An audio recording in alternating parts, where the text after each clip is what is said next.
Observer's Calendar for September 2025 on episode 498 of the Actual Astronomy Podcast. I'm Chris, and joining me is Shane. We are amateur astronomers who love looking up at the night sky. This podcast is for everybody who enjoys going out under the stars. So the first thing this month, Shane, is we have the Aurigids, which Hmm, don't have a lot of meteors. So this is a meteor shower called the Aurigids, and it has a ZHR, a zenithal hourly rate of about 10. But this is related to Comet KISS, or KEISS, which was discovered by Carl Clarence Kiess at Lick Observatory on photographic plates obtained in the morning of 6th of July, 1911. So that's a pretty old one using the Crocker Photographic Telescope, which I believe is one of the telescopes, or at least Lick Observatory is where E.E. Barnard got his professional astronomical start. So a bit of a connection there. hmm. Interesting. Yeah, I don't recall us talking too much about this one in the past. Yeah, I'm always curious to see, and this one was thought to be a return of a comet from the 1790s, but subsequently they found out that that's not true. This one has an orbit of over 1,900 years. So interesting that there would be a meteor shower, even of only about 10 or so meteors associated with a comet that has such a long period. I wasn't aware of that before, so that was sort of a new thing for me when I ran across that last night. Yeah, very interesting. And the reason why we're pointing out this meteor shower, even though it only has 10, and this is one thing that I wanted to do with the Observer's Calendar, which people can buy through the RASC, the Royal Astronomical Society of Canada. And I believe it's sold as well through a lot of the astronomy clubs in the US. You can do bulk orders from our society office. But I like to put in some of these lesser known meteor showers because a lot of observers, just people that would listen to the show, or even casual folks that like to go out, some people just will say, "Oh, there's a meteor shower. I'm going to go. This will be a night I'm going to go out." And typically, people focus on the Perseids or the Leonids or whatever, but there's all kinds of meteor showers throughout the year, and sometimes you can have big outbursts. I've seen several outbursts from minor showers like the Aurigids over my tenure as an amateur astronomer. So, being the 1st of September is a nice holiday weekend. It's not a full moon in the sky, and people will be able to go out and to perhaps see a few meteors, maybe just enjoy a night out under the stars. It's nice and warm. And then, if there is an outburst, you might see a few dozen meteors 1 hour. Could be pretty cool. Hmm. On the on the first as well, we have Venus very close to the Beehive cluster in the morning sky. Although I didn't put a an image here. I think it is relatively close. 1.5 degrees away from Yeah, M44. that'll be really nice. The Beehive is a beautiful cluster, and if you have binoculars, that'll be a great way to observe that. Yeah, up in the constellation Cancer. So that'd be first thing just before it starts getting light, which I think is around 5 a.m., 6 a.m. time frame.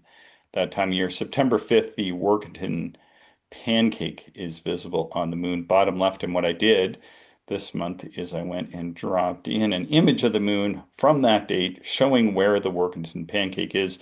And I took a look at it through the softwares, and you can see, yeah, it just kind of looks like a crater. We think of like a crater on the moon with this big rim around it, and then the whole thing just kind of bubbled up with lava, such that it's kind of flowing out over the edges, which kind of makes it look quite a bit like a large pancake. Hmm. Yeah, very cool. A funny thing happened on the way to the Workington pancake, though, Shane. I put that into Google Hmm. and was promptly told by AI that I had likely made some sort of spelling error, and that perhaps I was referring to some sort of um, Vietnamese or something pancake, I guess, which I had never even heard of before, which had a spelling nowhere near like this, but that perhaps I was trying to spell something different than pancake even. But Yes, AI has not observed this yet, apparently. I thought you were going to tell me about Pancake Tuesday or something. Yes. Well, we have pancakes most weekdays here or weekends here. I got up early this morning and made pancakes, but and they were particularly fluffy this morning, Rebecca said. So quite good. All right. September 7th, we have the full moon and there is a lunar eclipse. It's not for here, Western Australia and centered on sort of uh, India, I think is really where that lunar eclipse is centered. We get none of it here. I think New Zealand gets a piece of it, and then half of Australia gets the full deal, and then there's more. And then as you get across Africa, less and less till you get to the Atlantic Ocean where there's a zero. So we have no lunar eclipse here in September. September 8th, we have Saturn, Moon, and Neptune congregating in the late evening sky. And I put the image there with our circle showing a 5-degree view. And yeah, I think that'll be a pretty nice view of the moon, Saturn, and Neptune through binoculars. Yeah, very neat. Yeah, Doug just fell off the ceiling onto my computer while we're chatting here. So if you hear that rustling, it's just me kind of dispensing of the cabbage bug. All right.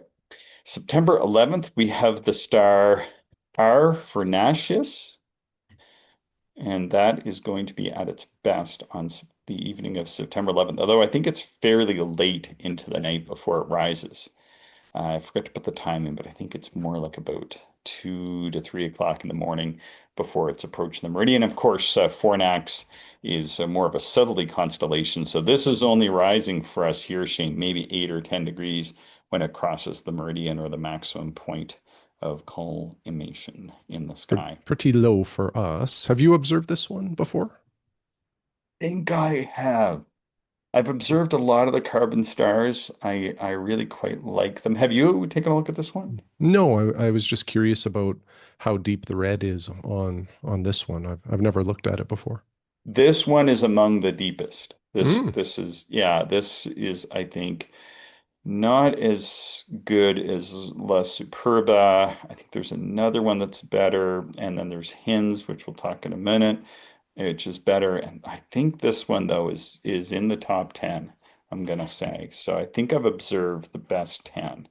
okay. Um, Mike and I observed La Superba earlier this year, and it was superb. It was amazing. It Oh, really, if you hit it on these nights, and that's why I didn't make these up. Marie Newnham, she helps me with the observer's calendar for I forget what we call them, sort of like these oddball things. Sometimes they make it in, sometimes they don't. There's sort of new things that we're putting into the observer's calendar. So she's made up a list. This one actually made it in, which is great. And I've been going through and observing them as they come by. So as long as it's not smoky or whatever, I will try to get out and make the observation on that night. It's been a pleasure. hmm.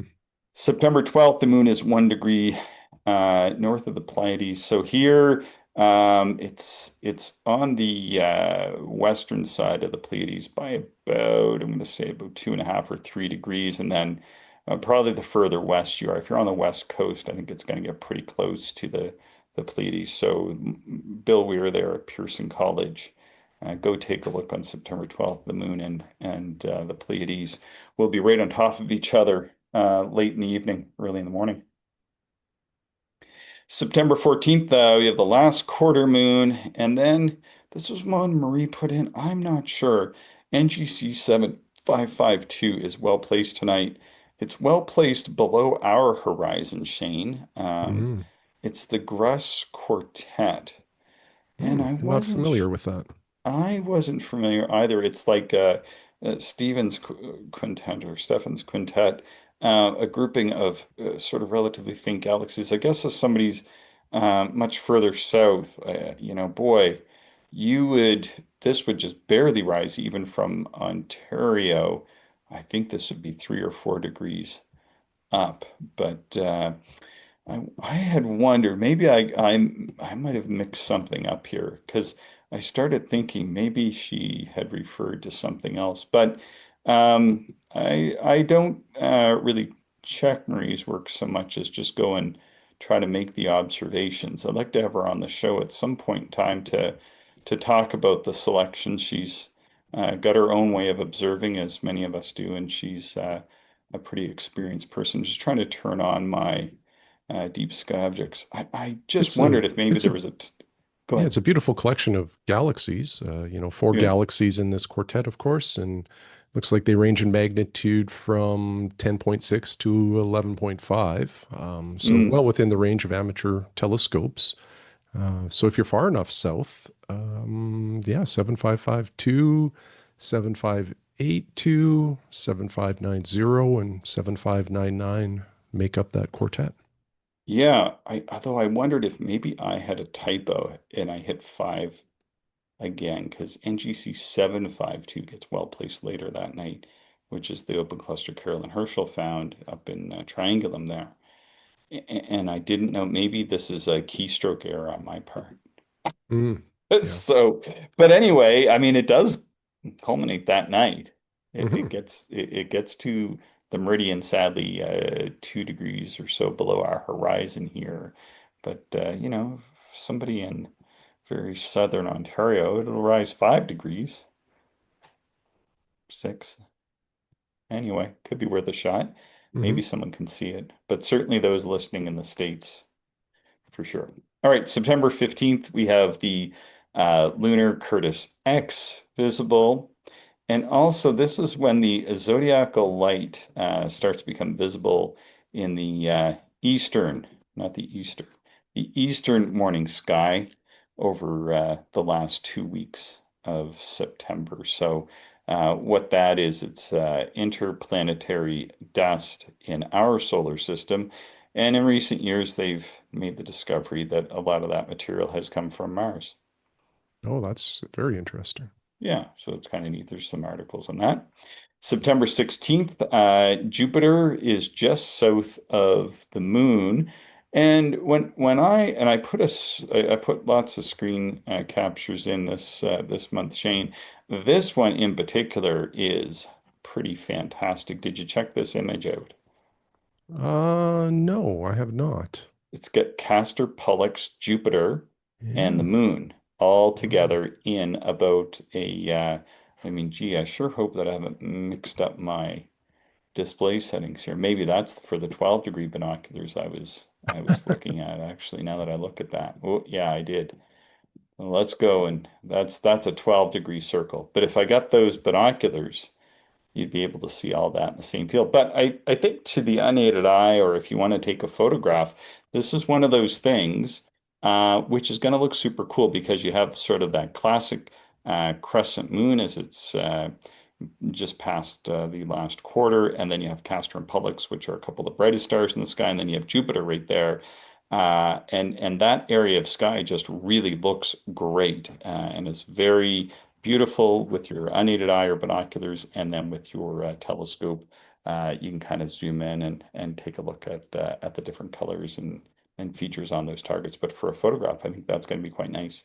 Yeah, no kidding. That would be great. September 17th, people can try following Capella unaided eye into the daylight sky. That we haven't really tried too many of these, but there's sort of some fine tuning I think Alistair wants to do with them. But if you're up early in the morning, you can find Capella towards the north, and then you can kind of keep your eye on it as the sun comes up. Of course, being careful to never look at the sun in the daytime or nighttime or whenever it is. And yeah, just put a building between yourself and that. I got a pretty good spot here at my observatory to do that. Really got to give that a shot once we hopefully get out of the smoke about that time. On September 19th, Regulus, Venus, and the moon form this super, super tight triangle. Now, this is going to fit in a telescope field Oh of view, yeah. Shane. Yeah. There actually is, and I missed it here. I'm going to go back and take a look at this. There is an occultation of Venus by the moon that night. I just missed it in my notes. It is in the calendar. Um, anyway, so It let looks me like the take. moon is quite a narrow crescent too. Yes, yes. So this is on the 19th. Let me see. I have to do this. I hate doing this live because it's like always it takes a lot longer and is more difficult. But watching Venus become occulted by the moon would be super cool. I haven't Yeah. seen that before. Have you? I have not. And also, like, given how much of the moon will not be illuminated, I think it makes it like quite pretty because you'll have the thin crescent of the moon. Venus will be in phase as well, but it'll be neat to see kind of the unilluminated part of the moon occulting Venus. That'll be very cool. Yeah, let me see. Leo 1 is there too, but good luck with that, folks. Um, I've seen that before. Let me just get tracking on this here now because it is super close. I don't know if we're gonna get it here, but definitely those. No, it is very, very close to Shannon. I'm gonna update my notes. Um, we miss it, but other folks get it, so people should try to take a look. I think regardless, like the Moon, Venus, and Regulus, here we see them sort of one on top of each other, but they never quite occult. I'm gonna fix. Maybe I'll just add another shot to it. Anyway, you'll see that pop up here in 2 seconds. But it gets real close, but doesn't actually pass in front. I think that it does pass in front for lots of other folks. I gotta look that up though. Mhm. Venus. September 19, occultation. Let's see what we got here. Oh yeah, here I got the little map here now. I'm gonna steal it and put it in the notes because I think this is worth getting in trouble for if I get in trouble for popularizing astronomy. Okay, so England, it's good. So we have lots of folks in England that listen. You get the whole thing. So yeah, people should put this on their radar. Early morning, Venus is going to get occulted by the moon. And basically, it's all for Europe and for North Africa. You can go on. I'm putting the chart from inthesky.org on our notes. We do get it here in Canada, and I actually think you can see it from Saskatchewan, Shane, but we'd have to take a float plane into Lake Athabasca. Yeah, that could be challenging. Which, to be frank, I would really, really like to do. That is on my list of things to do here in Saskatchewan when we finally get a summer without too much smoke. I would love to go and see that. But anyway, regardless, theoretically, it's possible to see it. I just think it's a pretty tall order. Very northern Quebec and Labrador and Baffin Island and Greenland gets it, and same with Scandinavia countries and Iceland. But yeah, for the listeners that we've heard from anyway, few in Europe, yes. Scandinavian countries, yes, and in particular England, I think is probably the place where most of the folks who get this would see it. But this would be awesome to see. I think just fantastic. Yeah, I think so too. September 21st, Saturn has an opposition, and here we have this unique near edge on opposition. I believe the rings get edge on in end of October into November. So this is kind of, I think, the start of all that, and it's right beside Neptune. Okay, well, that's always handy. Get two of the further planets observed in one quick view almost. Yeah, yeah, that's a wide field of view that I have there again, but I Yeah. think they're only a few degrees apart. Yeah. Well worth checking out. But as we get further into the fall, we'll talk more about seeing those edge-on rings. That'll be Okay. around, well, that would be midnight, I suppose, being its opposition. Yes. Yeah, Yeah, perfect. exactly. Yeah. And it's up in Pisces. Hmm. Both Neptune and Saturn are in Pisces there. So yeah, good view. On that same date, September 21st, we have a partial solar eclipse. But you've got to be the only spot that there's two areas you can see it on the world. One is in very southern New Zealand, and then the other is on. one of the peninsulae of Antarctica, which I Mhm. can't tell you what it is off the top of my head.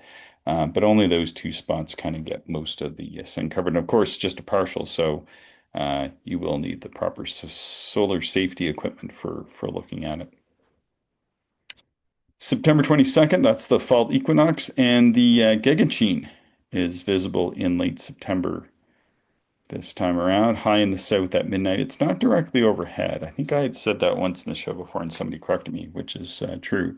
It just gets very high in the south, and it's the anti-solar point, and it gets illuminated around midnight or so, between midnight and 1 a.m.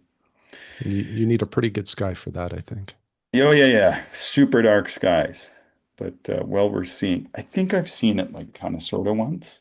Mm. Maybe twice, maybe three times kind of thing. But yeah, it's not something I've seen a million times or anything. Okay, September 23rd, Neptune is at opposition again. It's in Pisces with Saturn. I put a shot of where they are in the nighttime sky, but they're very close together. So should be able to see Neptune with the telescope as long as you can find Saturn. And that's great because you don't need otherwise.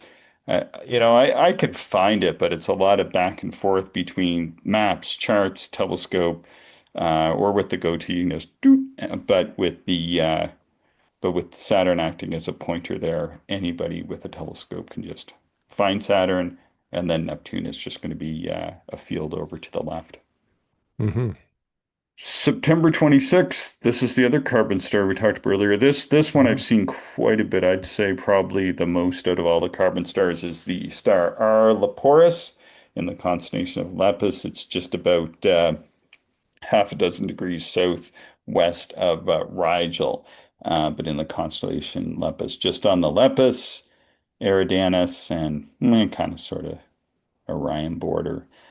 This one's probably about the best one, although the view Mike and I had of La Superba this year was just fantastic. That was like a first quarter moon or something. Maybe that's it. Maybe try to observe these when the moon is in the sky, but it has to line up, right? That's going to be a rare circumstance because there are nights when these stars are at their best to see the color, and there's nights when the moon is going to be in the sky, but those nights often aren't the same nights, hey? Yeah, yeah. Um, I don't think I've looked at this one either. I'll have to add that to my September backyard list. Oh yeah, I mean this Hin's Crimson Star is, I mean, I discovered it many, many times. Like just in panning around with the telescope, I can think of a half dozen occasions where I just ran across it. Like if you're searching just by sky sweeping for maybe like M79, inevitably you're going to sweep through it. Same with it's reasonably close to the IC 2118, I think the Witch Head Nebula there, just Oh yeah. below Rigel. Anyway, and typically if you overshoot, you'll end up in this field as well. So it's just one of those fields that I've swept through, and just it's been good that night. There's been nights where I haven't. I remember I was sketching the Witch Head in 2023 and never saw it. So just making sure you get the right night, and that's why we do this podcast because you go out a few weeks later, you don't have the right night, maybe, and you're not going to be able to really pull out that beautiful red star. It might just look like a regular star at that point. Hmm. September 29th is the last quarter and Maginus Ray feature visible on the moon. And then I did a shot. It's just sort of in the bottom of the moon when it's at a half quarter phase. And Shane, I did have a comet, but as with many comets, this one has seemingly disappeared from it. You didn't steal my comet, did you? No, I did not. No, no editing. Sure. Oh, I see Yes. though. I'm just looking, which one here am I on? Aerith.net. And it looks like we have a comet that's going to get bright now. Oh, really? Yeah, C 2025 A6 Lemon. This is for October, so a little bit of a pre a preview here, I guess. But magnitude 6. What did you call it? C. C2025 A6 lemon with 2 M's. And I'm kidding. Okay. let's see here. Yeah, it looks like in September it'll be Ooh. going through Gemini Links. But yeah, Closest to so Earth on the 21st of October. Wow. Okay. So this one kind of has snuck up us here. Well, I mean, not really. We're pretty good about doing these live sort of research sessions, trying to figure out if there are some bright comets coming through. Discovered in Arizona on January 3rd of this year. Uh, let me yeah, just it's grab. interesting because for the longest time, the comet forecast was, looking pretty average, meaning nothing too bright. Uh, and now all of a sudden, this one looks like it has potential to become bright. So we'll have to keep an eye on that. Huh. And it's fairly high up here in September too, hey Shane? Like it's up in Lynx. Um, Yeah. Brightening fast though towards the end of September. Like it's brightening at a rate of zero point 0.1 magnitude per day in the last week of September, going from like almost 15th magnitude to 13.4. Wow. And if it does get an outburst, it starts to form a tail up as we get into the new moon period in October, and it moves into Ursa Major. So this is a northern hemisphere comet, which is awesome. And that tail really starts to show as we get into the latter part, but it is moving into Bootes by then. So let's see what it looks like if we switch the hours around. Oh yeah, it's pretty bright. Wow, 21st. Yeah, so I mean here it's showing as 10th magnitude, but forming a tail. Reach magnitude 8, possibly 3. So predictions are increasing, which is a good sign. This is when to buy the stock, folks. Yes, it is. Yeah. Hmm. Well, Yeah, I'm I excited see. for that. Let's hope it turns into something. Yeah. Okay. And then the one Marie had pointed out was it's a periodic comet. I think it's 141. Had a funny name to it. Hmm. But yeah, it was coming up as 14th magnitude. So maybe I decided to pull it last night from the notes, but I thought I had left it in. I wish I could go back. Wish there was like a history feature um, in the old settings for the old Sky Safari. I'm just trying to see if I can pull it up some way, somehow. Show comets. I have show comets. And yeah, right now that comet is, yeah, like 15th magnitude. Huh. Well, we'll see what happens with your comet there, Shane. Yeah. Yeah. We'll report back on some future episodes just to see if it's taking shape or not. Because right now it is still, what did you say, magnitude 13 or something? So it's not very 15th, bright. yeah. Yeah. Yeah. Yeah. So it has a long ways to go, but there's some hope. Comet C 2025 A6 Lemon, Lemmon. Let's hope this one is not a Lemon. Agreed. Awesome. All right. Anything else, Shane? That is all. All right. Well, please subscribe, share the show with other stargazers you know, and send us your show ideas, observations, and questions to actualastronomy@gmail.com. Thank you, everyone, for listening, and we hope you enjoyed the show. If you are interested in more information, would like to contact us, or if you would like to support the podcast, check out our website, actualastronomy.com.